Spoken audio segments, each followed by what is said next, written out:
Visayas, Mindanao at buong mundo. Ngayon ay Miyerkules, July 3, 2024. Ako si Barbie Mulak at ito ang Balitang A to Z. Nagkita pa tayo sa party, may cellphone, hindi mo naman kami kinakausap, tapos manggugulo ka ngayon sa hearing. Bakit naman ako magbibigay ng question sa media, So, napakagaling Mr. Chairman? Baka gawain mo yung nagbibigay ng tanong sa mga media. Senators Nancy Binay at Alan Peter Cayetano nagkasagutan sa pagdinig sa Senado kaugnay sa bilyon-bilyong pisong bagong Senate building. Binay nag-walk out. Nakakuha sila ng isang M16, nakakuha din sila ng Canik 17, tsaka isang 45 yung nakuha nila. Umano'y pulis at 2 sibilyan. Timbog sa buy-bust operation sa Taguig City. Mga narecover na high-powered na mga baril. Posible umanong gamitin sa darating na halalan. NBI at COMELEC nagsanib puwersa para imbestigahan si suspended Mayor Alice Go kaugnay sa mga paglabag sa election laws. 2 Pinoy hurdlers pasok na rin sa 2024 Paris Olympics. Mga manlalaro ng Pilipinas sumakyat na sa 20 free. At sa ibayong balita, 116 patay sa stampede sa isang religious gathering sa India. At sa ating balitang showbiz, BTS Worldwide handsome Jin napiling torchbearer ng South Korea sa 2024 Paris Olympics. Magandang gabi, pambungad sa ating newscast. Nagkasagutan sina Senator Alan Peter Cayetano at Senator Nancy Binay sa unang araw ng investigasyon ng Senado hinggil sa umano'y anomalya sa budget ng new Senate building na itinatayo sa Taguig City. Natapos lang ang tensyon nang mag-walk out si Binay. Ang mga pasabog na sagutan sa Balitang A to Z ni Ian Maghanoy. Naging mainit ang sagutan sa pagitan nina Senator Nancy Binay at Senator Alan Peter Cayetano sa pag-arangkada ng pagdinig ng Senate Committee on Public Accounts hinggil sa ipinatigil na construction ng new Senate building sa Taguig City. Ipinare-review kasi ng bagong Senate President na si Francis Cheese Escudero ang proyekto tapos umanong lumobo ang budget ng pagpapagawa mula sa 8.9 billion pesos sa 23 billion pesos. Bagay na idiniin ni Cayetano kay Binay na siyang dating chairman ng naturang komite bago ang kudeta sa Senado. And you've been going around saying mali numbers namin. So kung mali, correct it. Pero ang nagbigay ng numbers sa amin, staff mo, and you've been going around telling people saan ba namin nanggaling? Nanggaling nga sa staff mo. So anong problema? Pero nalihis ang issue nang bumuelta si Cayetano na ipinapain umano ni Binay ang mga tanong sa media para sa interview. Ang dami mo nang inimbento sa media kung saan mo nang Wala ko akong iniimbento. Invento ka, naka-10 interview ka. Baka naman ito yung Makati, Taguig. Bakit naman ako magbibigay ng question sa media, So, napakagaling. Mr. Chairman? Baka gawain mo yung nagbibigay ng tanong sa mga media. So, ma'am, 10 interview, eksakto lahat ng question. Coincidence, ang galing mo naman. Inakusahan din ni Cayetano na ginugulo ni Binay ang pagdinig. Listen to me first. Listen to me first. Magkano yung total? Listen to me first, Senator Ang problema Nancy. I'm still the Mr. chair. Chairman. No, ang problema sa iyo, you keep going around saying, gusto ko makausap si Alan, gusto ko makausap si Cheese. Nagkita pa tayo sa party, may cellphone, hindi mo naman kami kinakausap, tapos manggugulo ka ngayon sa hearing. Ginamit naman ni Binay ang pagkakataon na tanungin mismo ang Department of Public Works and Highways ukol sa sinasabing 23 billion pesos. So tama po na on your documentation, there's no such thing as 23 billion for DPWH. So, I think yung saksadahin, hindi niyo kailangan mag-apologize. Matapos ipunto na wala sa dokumento ng DPWH ang 23 billion pesos, ang ending, nag-walk out na lang si Binay sa pagdinig. Pero nagpahabol pa ng huling salita si Cayetano. Kabuang Kanaday. Tapusin natin na maayos to, Senado to ng Pilipinas, hindi to palengke. Ayon sa DPWH, nasa 77% completion rate na ang Phase 1 ng construction. Nasa 19% completion naman ang Phase 2 habang wala pang nasisimulan sa Phase 3. At ayon sa ahensya, madedelay ang construction dahil sa pagpapahinto ni Escudero. Para sa Balitang A to Z, Ian Maghanoy. Timbog ang isang umano'y pulis at 2 sibilyan matapos makuhanan ng mga high caliber na mga baril sa isinagawang buy-bust operation ng Southern Police District sa Taguig City. Posible daw kasi itong magamit sa papalapit na eleksyon. Babala naman ng PNP, tanggal sa serbisyo ang aabutin ng sangkot na pulis sakaling mapatunayang may mga kabilang sa ganitong kabulastugan. May balitang A to Z si Kim Salinas. Ate, diyan ka lang. Timbog ang 3 personalidad na nagbebenta ng mga dekalibring illegal na baril. Ito'y matapos isagawa ang buy-bust operation ng Southern Police District Special Operations Unit nitong Martes sa Taguig City. Nagpanggap ang mga pulis ng mga parokyano na kunwari bibili ng baril. Nakakuha sila ng isang M16, nakakuha din sila ng Canik 17, tsaka isang 45 yung nakuha nila. Kasama pa yung ilang medyo marami actually na mga bala nitong mga baril na ito. Ang ating tinatap para bumili is doon si alias Bobby Luis. Babae ito, siya ay 28 years old. At isang alias John, 34 years old, at si alias Gary naman na 34 years old din. Nakitaan din ng mga sospek ng tila government-issued firearms kasama pa ang PNP-issued ID sa isa sa mga sospek. Binibiripika naman ito ng kapulisan kung lehitimo siyang miyembro ng pulisya. Yung ating Canik, yung Glock 17 na nakuha natin is meron siyang serial number na pagmamayari, di umano siya ng gobyerno. Habang tumanggi namang magsalita ang mga nahuling sospek. Kayo daw ang nakakausap yung mga pinagbebenta. Totoo po ba yun?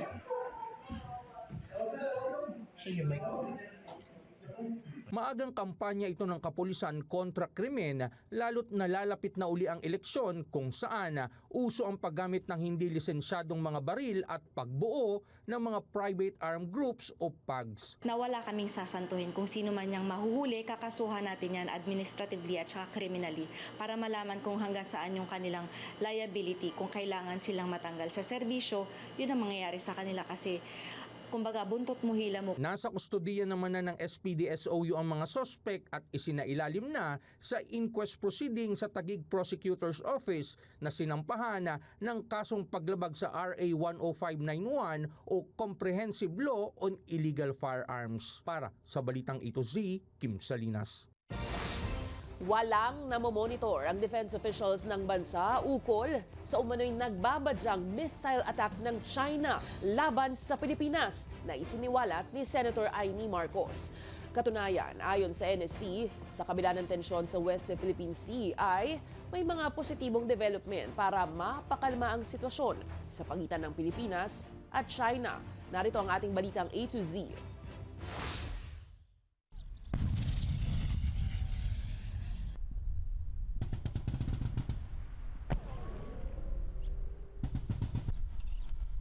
Hindi nahaharap ang Pilipinas sa banta ng pag-atake mula sa China.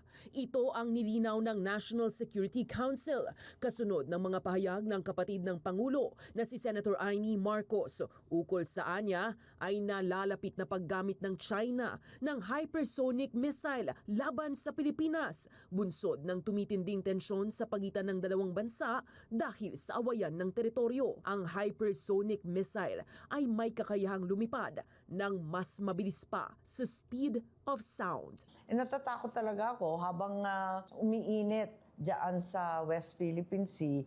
May nakita ako na plano ng China na gagamitin yung hypersonic missile. Hindi naman nila iniisip na lulusob dito sa Pilipinas yung katakot-takot na army nila, mga navy nila. Hindi ganoon. Ang plano, air. Ayon sa senadora, mayroon umanong 25 targets sa bansa ang Beijing at una umano sa listahan ang Batanes at Subic dahil sa presensya ng BrahMos missiles na binili ng Pilipinas mula sa India. So yung dalawang yun ang uunahin kasama ng Ilocos kasi may mga live fire na balikatan. Punto ng senadora, Naiipit umano ang Pilipinas sa away ng China at Amerika dahil sa pagpayag ng gobyerno na magtatag ang Estados Unidos ng 17 military sites sa Pilipinas sa ilalim ng Enhanced Defense Cooperation Agreement o EDCA. Ang sabi ng US, hindi daw nila kaya labanan yung hypersonic missile. Mas lalo akong ninervyos kasi akala ko kapag missile, meron yung ibang bansa yung tinatawag na Iron Dome, hindi makapasok yung missile. Kapag hypersonic daw, kayang-kaya pumasok. No comment naman ng Department of National Defense dahil hindi raw nito nakita o nabasa ang umano'y mga planong pag-atake na pinatutungkulan ni Senator Amy habang ayaw namang magpakakampante ng Armed Forces of the Philippines at makikipag-ugnayan sa senadora ukol sa issue. Ang NSC nais ring pulungin si Senator Amy kasabay ng pag-giit na may positibong developments tungo sa pagpapakalma ng tensyon sa West Philippine Sea. Nagkasundo umano ang Pilipinas at ang China para pababain ang tensyon sa West Philippine Sea sa isinagawang pagpupulong ng Foreign Affairs Department kasama ang ilang opisyal ng China ngayong araw. Lumagda ang dalawang bansa kalakip ang pagkakasundo sa pagpapaunlad ng Maritime Communication Mechanism sa karagatan. Nagkasundo rin na ipagpapatuloy ang mga talakayan patungkol sa maritime cooperation. Ang DFA naman nanindigan na patuloy na ipaglalaban ng sovereign rights ng Pilipinas sa West Philippine Sea. Gayunpaman, matapos mapansin ng Armed Forces of the Philippines na nabawasan ang bilang ng mga barko ng China sa karagatan, bumalik naman ang pinakamalaking barko ng Chinese Coast Guard malapit sa Ayungin Shoal sa West Philippine Sea ngayong Miyerkules. Ayon kay dating US Air Force Officer Ray Powell, namataan ang barko ng China pasado alas 7 ng umaga, bitbit din ng CCG Vessel 5203 na may habang 102 meters. Huli umanong namataan ang nabanggit na monster na barko sa Ayungin Shoal noong June 24. Wala pang inilalabas sa pahayag ng Philippine Navy at Philippine Coast Guard hinggil sa napaulat na pagbalik ng nasabing barko sa WPS. China always places the responsibility, the first responsibility for de-escalation on the other party. So China has deployed its Coast Guard into Philippine waters as a way of letting the Philippines know that it still claims jurisdiction, and again, it wants to be able to negotiate any de-escalation on terms favorable to China.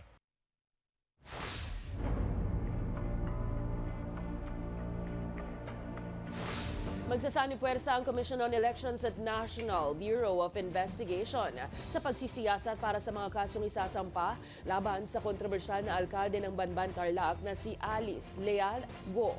Samantala, kinumpirma na rin ng NBI at ni Senator Sherwin Gatchalian ang pagtugma ng mga fingerprints ng kapatid ni Alice Guo sa isang Guo Xiangdian, habang hindi naman nagmatch ang fingerprints ng isa pa umanong Alice Guo na taga Quezon City.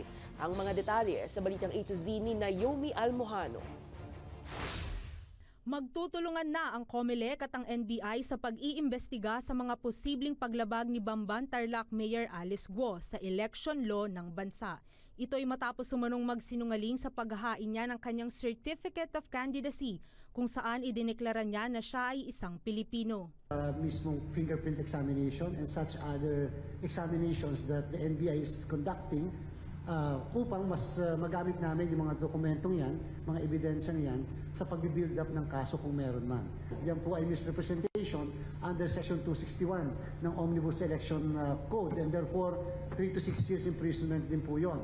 At siyempre, iba pa po yung liability niya ng isang taong, isang personalidad na magbabiolate ng ating Omnibus Election Code. Magsusumite umano ang COMELEC ng request letter sa NBI para makakuha ng kopya sa kanilang investigasyon at iba pang ebidensyang may kaugnayan sa kaso ni Guo. Inihayag naman ni Senator Win Gatchalian na kinumpirma na umano ng NBI na nagtugma ang fingerprints ng kapatid ni Guo na si Wesley Leal Guo sa Chinese national na may pangalang Guo Xiangdian. Dumating umano sa bansa si Guo Xiangdian noong 1999 at nakalista bilang anak ni Lin Wenyi, ina ni Guo Huaping aka Mayor Alice Guo. Samantala, bagamat pareho ng kaarawan at pangalan, hindi naman umano nagtugma ang fingerprints ng isa pang Alice Guo na taga Quezon City sa kontrobersyal na Guo. The fingerprint card of this person was again compared. Inats namin doon sa unang dalawang fingerprint card. Hindi nag-match. Nag-file umano ito ng NBI clearance noong 2005 sa QC pero nang suriin ng otoridad ang kanyang nakadeklarang tirahan, wala umanong Alice Guo na tumira roon. Inaalam pa ng NBI kung sino ito at ano ang kanyang kaugnayan kay Mayor Guo. Samantala, inaasahan namang maghahain na ng co-waranto ngayong buwan ng Office of the Solicitor General para mapagdesisyonan kung tatanggalin na ba sa pwesto ang kontrobersyal na alkalde. Para sa Balitang A to Z, Naomi Almojano.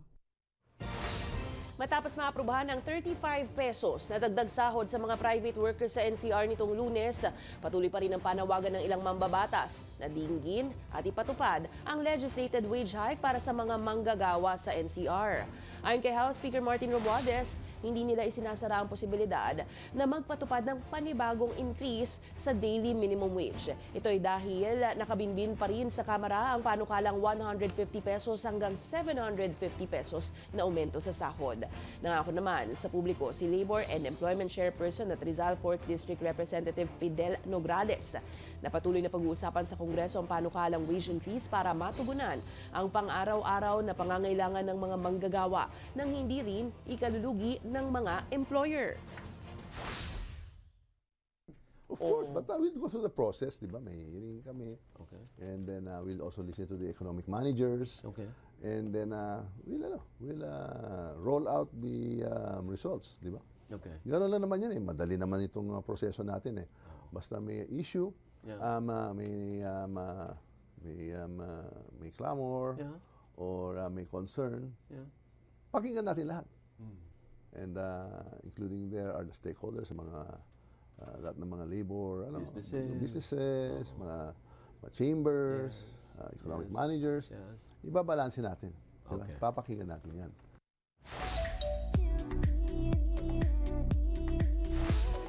Magiging grand reunion in the making ng ilang beauty queens ang pinakaabangang Grand Coronation Night ng 60th Binibining Pilipinas Pageant. Sa social media page ng BBP, inanunsyo na primary host ng legendary pageant sina Miss Universe 2018 Catriona Gray, 2016 Miss International Kylie Verzosa at ang muling nagbabalik Miss World 1993 Second Princess Rufa Gutierrez. Maliban dyan, makakasama rin sa hosting sina Miss Grand International 2016 first runner-up Nicole Cordobes at Miss Universe 2014 top 10 finalist na si MJ Lastimosa. All-out performance naman for sure ang ibibigay ng nag-iisang Mr. Pure Energy Gary V.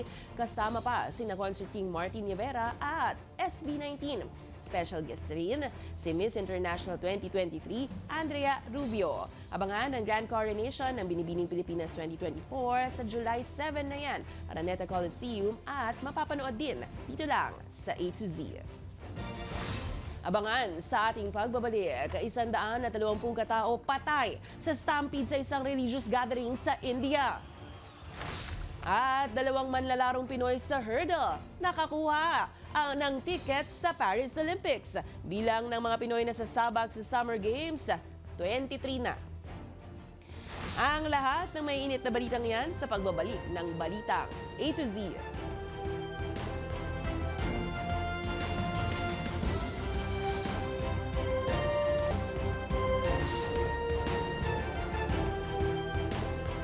Patay ang isang 74 anyos na Pilipina sa San Francisco, California matapos itulak sa estasyon ng tren.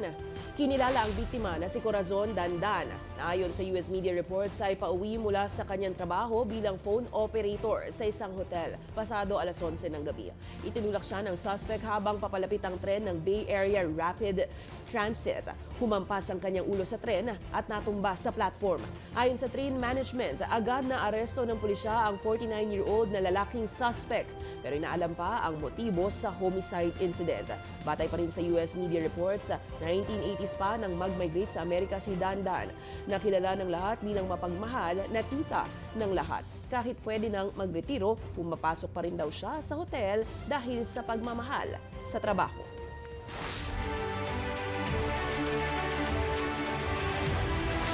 Magtutulungan ng Commission on Elections at National Bureau of Investigation sa darating na 2025 midterm elections para tukuyin ang mga isasagawang paglabag at iba pang uri ng iligal na gawain tuwing halalan sa bansa. Ayon kay COMELEC Commissioner Ernesto Ferdinand Maceda Jr., layon nilang labanan ang 3 F na umano'y sumasabotahe sa kredibilidad ng halalan. Una na riyan ang force o pagsisimula ng gulo. Pangalawa naman ang fraud na kinabibilangan ng hacking at iba pang cyber threat. At pangatlong F ay ang funds o ang talamak na vote buying. Ang request natin sa mga kababayan, ipa-aresto kaagad. Nagre-request tayo po sa naging liham natin sa NBI na baka pwedeng matulungan tayo na ma-aresto yung mga ganitong klaseng mga tao sapagkat nagkikreate po ito ng duda sa ating pong sistema, nagkikreate din po ito ng duda sa integridad ng ating magiging proseso na gagamitin. Target ng pamahalaan na buwagin ng mahigit sa 20 private armed groups, partikular sa Bangsamoro Region sa Mindanao, bago ang halalan sa susunod na taon. Bukod pa rito sa mahigit 20,000 loose firearms sa rehiyon na posibleng pagmulan ng karahasan sa halalan. May balitang A to Z si Ace Cruz. Midterm elections na sa susunod na taon at isa sa tinututukan ng pamahalaan ay ang pagbuwag sa mga private army ng mga politiko na nagiging mitsa ng karahasan. Umabot na sa 16 na private armed groups ang nabuwag ng Office of the Presidential Advisor on Peace, Reconciliation and Unity o OPAPRU sa Bangsamoro Autonomous Region, kulang isang taon bago ang kauna-unahang nitong eleksyon sa May 2025. Na-recover din ang aabot sa 100 illegal armas pero may libo-libo pang tinutugis. Pagka na-dismantle natin yung mga armed group at the same time recovered loose firearms, meron siyang significant effect for a peaceful election. We estimated na more or less 28,000 yung loose firearms dun sa Mindanao, dun sa BARM. So that's why yun ang ang focus namin is to recover at least majority of those, especially yung mga high-powered firearms. Bukod sa politika, kinakasakapan din ng private armies dahil sa mga awayan sa lupa. Basically, yung competition to resources, meron tinatawag din tayo ng mga tribal conflict at meron din tayong political conflict na nakikita. Sa kabilang banda, tiniyak ng OPAPRU ang kaayusan ng ibang rehiyon sa bansa at makakaasa sa maayos at ligtas na halalan sa 2025. Relatively peaceful considering that very strong yung ating governance system doon. Kung makita natin yung sa configuration ng buong bansa, medyo bumaba yung violence. Bukod sa pagtugis sa private armed groups, tuloy-tuloy din ani Galvez ang kanilang programa para sa mga nais na magbalik loob ng mga miyembro ng rebelding grupo. We are all in agreement on the process that will be undertaking with the CPP, NPA, NDF. Sinigur ni Galvez na hindi mababaliwala ang pagbabalik loob ng mga miyembro ng mga rebelding grupo dahil may ayuda at programa silang nakalatag. 7 bilyong piso ang inilaang pondo ng Budget Department sa OPAPRU para sa susunod na taon. 2 bilyong piso rito ay gagamitin sa pagpapatayo ng mga pasilidad sa Mindanao para may taguyod ang pag-unlad at kapayapaan. Para sa Balitang A to Z, Ace Cruz.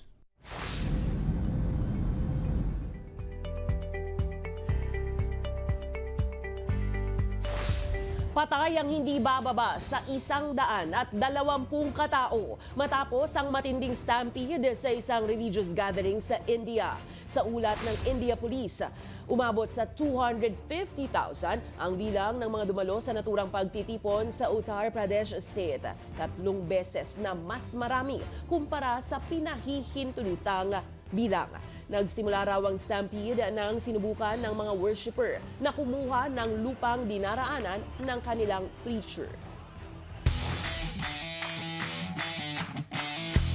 Lumipad na nitong Martes ng gabi ang kapwa hurlers na sina John Cabang Tolentino at Lauren Hoffman patungong Paris, France. Ito ay matapos mapabilang sa 30th place si Cabang Tolentino sa 110-meter hurdles, habang 39th place naman si Hoffman sa 400-meter hurdles. Dahilan para masungkit nila ang tiket papuntang Olympics. Sasabak sa magkakahiwalay na kategorya sa men's at women's division ang dalawang manlalaro. Sa ngayon, mayroon na pong 23 atletang Pinoy ang Team Pilipinas na lalaban sa Paris Olympics na magsisimula sa July 26. Susunod, Bel Mariano excited na para sa kanyang upcoming I Believe birthday concert. At BTS member na si Jin napiling torchbearer sa 2024 Paris Olympics. Huwag bibitiw ang may init na balitang yan sa pagbabalik ng Balitang A to Z.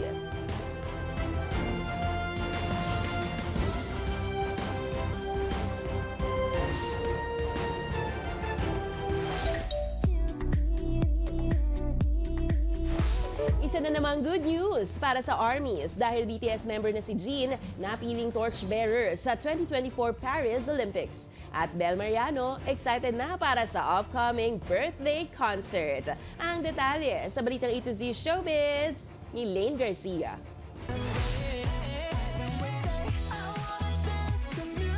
Heads up, ARMYs! Dahil ang BTS member na si Jin nakatakdang maging torchbearer para sa 2024 Paris Olympics sa July 26. Kinumpirma yan ng Yonhap News Agency. Ayon sa pahayag, naghahanda na raw si Jin para sa kanyang flight papuntang Paris. At excited rin siya para sa kanyang gagampanang tungkulin sa Olympics. Matatandaang nito lamang Hunyo natapos ni BTS Jin ang kanyang South Korean military service kung saan nagpaunlak pa siya ng free hug para sa mga fan. Samantala, papasukin naman ng dalawa pang miyembro ng BTS na sina Jungkook at Jimin ang reality show. Magiging travel buddies ang dalawa sa Are You Sure na nakatakdang mag-premiere sa Disney Plus sa August 8. Sa pahayag ng Disney, sa ika-8 part ng series, malilibot ni na Jungkook at Jimin ang New York, Jeju Island at Sapporo sa Japan. Exciting, di ba? Samantala, one day, when everything's okay, magiging tayo. excited ang Can't Buy Me Love star na si Bel Mariano para sa kanyang Believe concert sa The Theater Soler sa July 13 sa Pasay City. Ayon kay Bel, bahagi ito ng kanyang ika-22nd birthday. Kaya naman dream come true ang pangarap niyang maging isang singer. Sa media conference, idinitalye ni Bel ang mga guests sa kanyang concert. Kasama of course si Donnie Pangilinan, Moira De La Torre, Denise Julia at ang concert king Martin Nievera. Nagpasilip naman si Bel ng kanyang mga kanta tulad ng Biglaan, Pakisagot, Little World Changer, I Save Me at Apelyido. Nakatakda namang i-release ang Believe new album ni Bel sa July 5. Para sa Balitang A to Z Showbiz, Lane Garcia.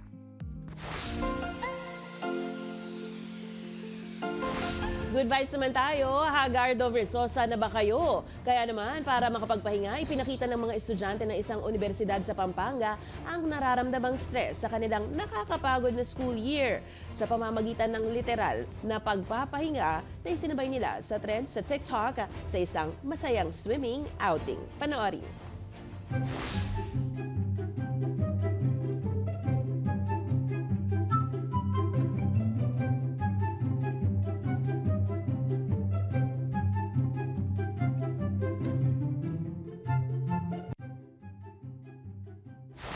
Floating o swimming. Kung kayo po may kwentong kakaiba, mga kwento ng pag-ibig o story na inspirasyon at pag-asa, maaari nyo ito ibahagi. Sumali sa ating Facebook group na Balitang A to Z, panoorin ang replay ng ating programa at sundan ang ating social media pages, hanapin ang Balitang A to Z.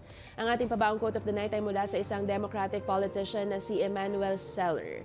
Sabi niya, ang kapangyarihang makapag-imbestiga ay malaking tiwala para sa publiko. At yan, ang mga balita at impormasyon, mga kwentong may dalang inspirasyon na tinutukan ng Balitang A to Z.